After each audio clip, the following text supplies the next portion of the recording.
Hello and welcome to VUTV. This is the newest production here on VUTV called Red versus Blue, where it will be your peers coming in and discussing political issues in a debate-style show where each contestant will have 2 minutes to discuss their personal viewpoint. And so to my right, I have Matthew Janke. He's a sophomore electrical engineer.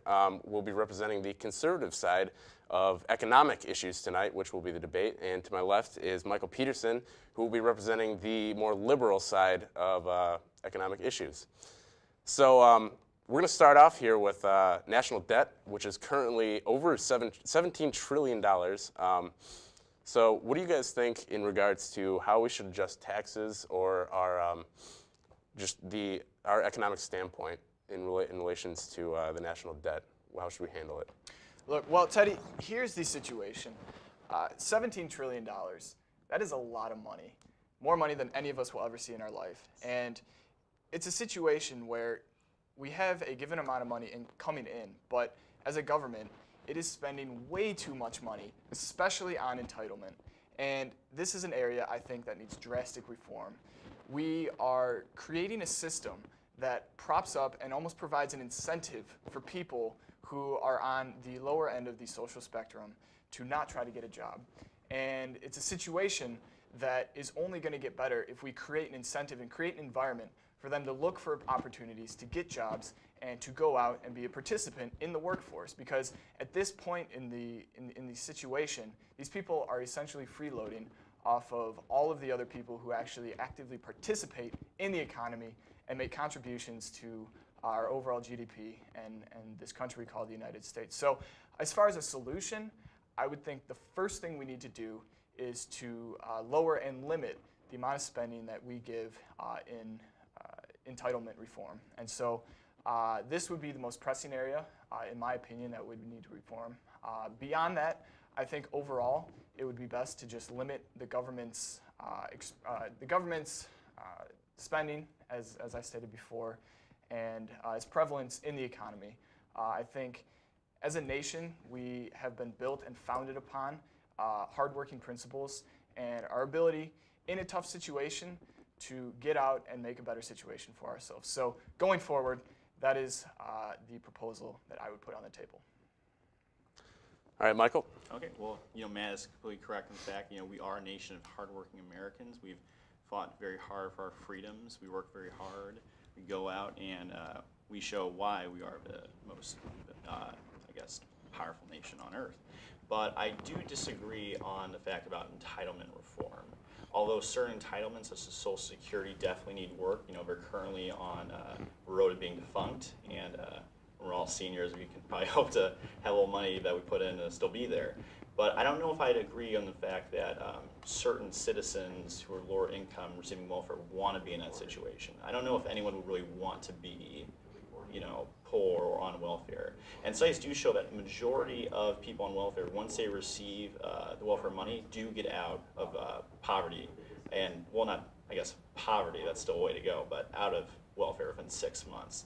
But in terms of spending and entitlement reform, I agree that we do need to look at our spending. We shouldn't be paying for things without having the money to do so. That's just bad spending. I think, any of our moms or dads would agree on that. But I think we should also look at progressive taxation. The richest among us, they have worked extremely hard, and it is, it only makes sense that they should give back a little bit more to this nation that's provided them so much. And these sorts of reforms will definitely help the poorest among us, help raise them up, and help raise up that human capital, which is currently being wasted, and which would then reinvigorate the economy even more. So it's the rich giving a little bit to raise up the to pay for these programs like infrastructure, roads, not just welfare. These progressive taxation would help pay for projects in cities and towns, education, and help the lowest among us kind of get a foot forward and help the rest of the economy too. So combination of definitely looking at entitlements like Matt said, but also maybe some progressive taxation measures. Great. So next up on the list, we have inverted companies. We're going to talk about companies that have been taking their headquarters overseas. So like a prime example is Burger King just bought Tim Hortons and moved to Canada so that they could have a lower tax on their company. So I'd just like to know your thoughts on what the U.S. is doing and doing maybe wrong or right in that situation and what they could be doing. Well, from my perspective, one of the important distinctions that we need to make off the bat is that companies and business in general is not an environment that makes active choices to just move just because they want to.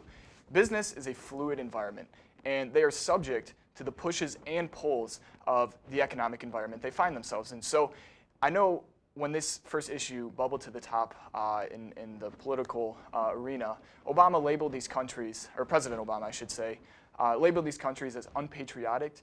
There is no patriotism factored into a company's decision to move. And the reason they move is simply because of economic terms. And so if we really want to effectively address this issue, the only way to do it is to find and look at the root cause, which is the simple fact that the United States does not have currently an economically lucrative environment for businesses to thrive in. And so instead of, like current legislation, to implement more tax codes and create more taxation and try to fine and penalize these companies, we need to look at the reason why these companies are actually moving outside of the United States. And that's simply because our tax code, for one, is a giant heaping mess that is difficult to understand and creates a situation where simple differences, or it comes down to accounting basically, with regards to profitability, instead of something as simple as just all the money that a company takes in, regardless of where it's from, gets taxed equally, and the money just gets brought back to the United States. So instead of enacting more legislation to limit these inversions and to create more fines for companies that decide to, the best course of action would be to look at why these companies are actually moving out, which is the fact that the taxation is simply too high in the United States, and adjust that accordingly, and create an environment that companies actively want to stay in and will actually increase the amount of capital coming back in and overall provide much needed stimulus to our economy. Great. I'm going to have to cut you off there. That's been 2 minutes. Michael? Well, I definitely agree with Matt that the tax code should be looked at some more, streamlined a bit, make it easier for companies to do business in America. But I would disagree on the fact that there isn't a lucrative economy waiting to be lifted up and taken advantage of. America has thousands of hardworking Americans who are currently out of work. I think the latest jobs report. So we're at 5.9% unemployment, which is definitely a big improvement since a couple of years back, which I think is definitely part of a really good trend that we're starting to see. So there is a economy that's starting to recover in America, and that is lucrative for jobs. But I don't think that even if companies feel they're not making enough money, that they should take their jobs overseas. Because unfortunately, personally, I do think that is un-American. If you're taking your country and you're firing your workers who worked hard for you and taking your job overseas to China, that might be good for the Chinese, but who is that benefiting here except for the #1 CEO up there? CEOs currently from 2013 made an average of 11.7 million, which is about 331 times their average worker made. And if they are having some trouble getting money in the U.S., maybe they shouldn't be making 331 times their average worker and should be reinvesting that money into jobs here. So I definitely think that inversion should definitely be something that should be stopped. There should be reforms working which President Obama has currently been doing to stop this. But I do agree with Matt, though, that if companies feel that they can't make money here, we need to look at the root causes why and solve this. So it's a double-edged sword to me personally. Right. All right. Well, we're going to have to go take a break now. Right after the break, we're going to talk about the military budget of the U.S. and college tuition. Stay with us here on VUTV.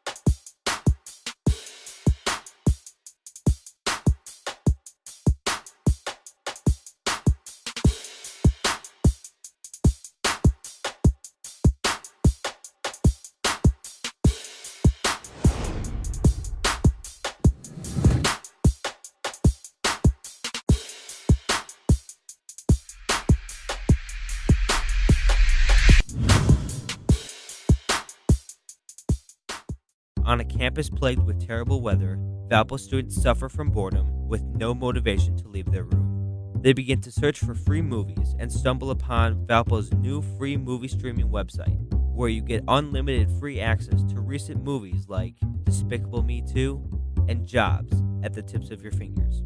So if you're feeling bored, then don't wait. Grab some friends, find a seat, and enjoy a movie on movies.valpo.edu. Hello and welcome back to Red vs. Blue here on VUTV Channel 82. This next topic we're going to cover here is the military budget of the U.S., which is currently higher than the next 17 other countries combined. So I'm wondering, what do we do about that? We currently occupy a role as a world defender. Can we just back out of that and focus on more domestic issues with that money, or what do you guys personally think about that? Michael, I'll have you start. Well, I think that military spending, in a way, is a domestic issue because all that steel, different kinds of plastics, rubber, oil, all that kind of stuff, that, a lot of that does, we'd hope mostly, would come from the U.S. I know Northwest Indiana, for instance, is a very big steel producer. A lot of their goods go to cars or military stuff. Right. And so military spending, in a way, does help subsidize the economy back here. But in terms of whether our budget currently spends too much, like, do we need so and so many jets or tanks or whatever, I think that we do need to look at it and streamline a little bit. I mean, we're spending, you said, more than the next 17 countries combined. I mean, we do have a more active role in the world than the next 17 countries combined, so I can understand that. But we definitely do need to streamline a little bit, and perhaps less is more in a certain way. More advanced technology, spend more time in R&D, more advanced technologies that perhaps don't require as many tanks or jets, but at the same time, there's a domestic issue. So I'd say that that's probably something that we should look forward to in the future. I know President Obama and Secretary Hagel in their latest appropriations budget for military did have a bunch of cuts they wanted to make. And so many Congress people were against these cuts because it would harm our district back home with the spending. But at the same time, Secretary Hagel just said we don't need that amount of stuff. Like the Warthog, the big, huge plane, although it's been really effective in Afghanistan, Iraq. Currently nowadays, a lot of militaries are developing weaponry that can just take that thing down. Like, it's really convenient, it's nice, but you can take it down. But there was an amendment in the House that kind of blocked that and kept the Warthog going because so many parts are made in different districts. So military spending is a very domestic issue and it's very touchy. So I guess I can kind of just, it's a sort of a non-answer, but it needs to be examined. Yep. Well, the way I would like to approach this problem, you focused a lot on sort of the particulars of military spending, and the direction I would like to take it in my response is examining the role of the United States in the world on a global perspective, because I think that's inherently tied to the military itself, because that's more or less the way in which we exhibit ourselves and assert ourselves across the world. So from that perspective, you sort of have this contrasting viewpoints of whether or not the United States should have a special place in the world. And in my opinion, we are by far the best country in the world, and we are unique in that position. So I think our role in the world needs to be unique compared to all other countries, in the 17 other that our military spending combined equals. And so with that in mind, our military budget shouldn't be confined to the particulars as far as what part's made here or what's effective now. Our military budget should coincide exactly with what our role in the world should be, and to be able to properly and effectively accomplish whatever we need to do, because having the correct situations, dynamics in various areas of the world are obviously very important to us both domestically and to our reputation abroad. But note that majority, and we play obviously a very significant role in the global economy. So what's good for the United States is pretty much what's good for the world and what's good for the global economy. So with that in mind, our military budget should be whatever it needs to be to accomplish those objectives, which put the United States in the best position to succeed both economically and both socially, ethically, across the board. So if that needs to be 55% of our budget, if it needs to be 50%, 45%, the number to me is more or less arbitrary. What matters to me is whether or not the United States is becoming and maintaining our position as the dominating force in the globe, and whether or not our objectives and plan across the globe is benefiting us back home domestically. So. Okay, well, great. All right, after the break, we're going to talk about not national debt, the current minimum wage, and if it's a living wage. Thanks, and keep watching VUTV. Hi, everybody. I'm Dick Vitale of ESPN, and I'm on VUTV. It's awesome, baby, with a capital A. Good morning, Valparaiso University. What's a better way to start your day than with a new jam? And WVUR has just what you need.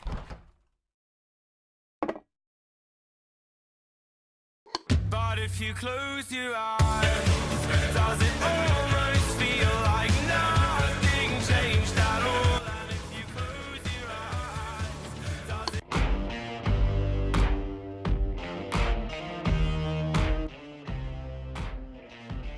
If Daniel won't change your mind, baby, right.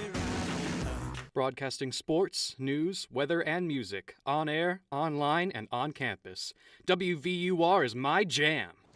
Welcome back to Red versus Blue, the show where your peers discuss their viewpoints on current issues in the government. This is the economics issue. I'm Teddy Reithmeyer, the moderator. Let's just get going here with the issue of if the current minimum wage that's at $7.25 is a livable wage, and you have people like high school students, and it not anymore being the ones on minimum wage. It's the breadwinners of the family that are going out there having to survive on the minimum wage.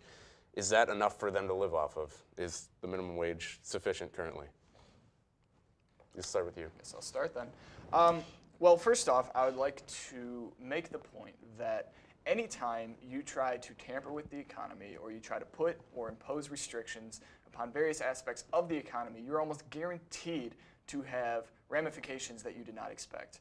There's so many factors and so many different inputs to the economy that it's almost impossible to predict in an accurate basis. So with that said, any restriction or any attempt to raise the minimum wage, in my opinion, will almost always have inadvertent ramifications that are overall bad for the economy. If you are working a job, a minimum wage job, and you are unable to survive in an adequate manner, in my opinion, that should be an abundantly evident signal that your current place in life is not sufficient for you to live in a comfortable manner. So, how do you deal with that? It's not the government's role to come in and save you. It's your own. It becomes your own responsibility, and you have to be accountable for your position. And you either need to go work another job, perhaps do what you can to further your education. I know there's across the board huge openings for technical jobs.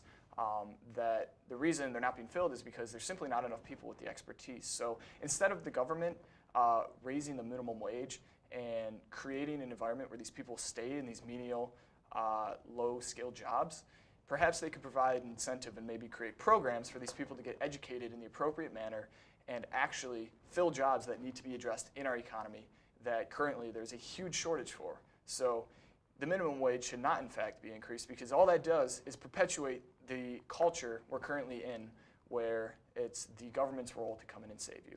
So the raising of the minimum wage would, in fact, be a bad idea. All right, Michael, your opinion, and then we'll do a rebuttal. All right, well, I'm not sure I'd say that we currently have a culture of the government coming in to save us. Although, there are certain situations like entitlement, stuff like that, where government will help raise you up off your feet so you can get back to fighting a good fight, getting some job and wage. It always requires initiative on the workers' part, at least in my opinion. The living wage today is not a real thing. Minimum wage is not a living wage. $7.25, like for instance, like McDonald's. I'm sure we've all probably worked like a part-time job or a full-time job like McDonald's or some, fast food place, whatever. We do that money to get through the summer, some extra stuff while living at our parents' house. They're paying for probably our cell phone or a car. If they weren't there, what would we do? We'd probably have to get some tiny apartment, or maybe like, who knows, like what we'd be doing. It's not a livable wage. Like McDonald's a couple years back even put out it's like this little budget sheet for its workers, which is a very nice thing to do, help its workers budget. But in the budget lines, one of them was, please account for your second job. Without the second job, they couldn't even make the, like the ends meet. And eventually McDonald's got a lot of PR flack and had to take it offline. So I don't know. Like the current wage isn't a living wage. I don't think. $7.25 an hour. You can only make about $15,000 a year. That's not enough in this current market to have a living wage, especially if you want a family and you want to, make them, have a better life than you did. That's impossible, or at least arguably very, very difficult. Although Matt does have a very good point, though, is that technical jobs are a very, very good way to help raise people who are in minimum wage off their feet. There's a variety of technical jobs. A lot of businesses will, do hands-on labor or whatever. They will even offer to pay for your education at, get an associate's degree, so you'll be technically skilled enough to do these technical jobs. So although I do not feel that the minimum wage is a living wage, technical jobs is a good way to, alleviate this situation, but it's not a proper, complete fix. Right. Okay, so, we've seen issues like Seattle had a big debate this past summer over raising the minimum wage to $15. That's a gradual increase, and it's currently at $9. I'm curious, there was a really prevalent point made by the liberal side there, saying that that would increase the increase spending by consumers, and then it would that would perpetuate people to after the increased spending, companies would then have more money and then be able to hire more employees. I'm just curious, what do you think about that as the conservative? Is that a good way to get people going, is to raise minimum wage? Is that possible to get the companies? Well, Teddy, the way I would address this problem, or this question you put forth, is to first examine, in a very basic economic sense, what the immediate outcomes usually are, or at least in our models that we create, when you raise the minimum wage. And now, the reason we're having this discussion is because wages do not move very easily. That's apparent. They're not quite as fluid as things such as prices. But if we were to actually raise the wage, I can't imagine the prices would stay at their current level for very long. So the model and benefits you've suggested to me, I would counter that by saying the increase in purchasing power of these workers who would be making or receiving the larger minimum wage would diminish fairly quickly, and all of the benefits that were supposed to come after it would be pretty negligible, because all of a sudden, instead of $15,000 per year, you're making $25,000 per year, but that $25,000 has the exact same purchasing power as that original $15,000. So at the end of the day, I think all raising the minimum wage does is really just create an environment where the prices are going to go up higher than they already are. So the way I would counter your point is that prices are a lot more flexible and a lot more fluid than the wage, and the increase in spending really would never occur, because people would be spending more money, but what they would be buying would cost more money. So.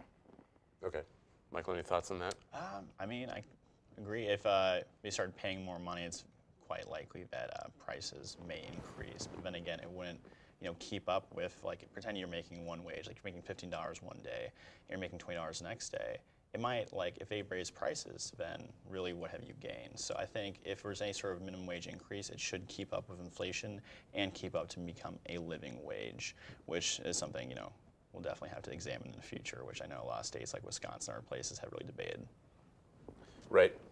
And that's going to do it for this edition of Red vs. Blue here on VUTV. Stay tuned. In 2 weeks, we'll have another new episode featuring more new students and a new topic. Once again, thanks to Matt Janke and Michael Peterson. Thanks for watching, and have a great day.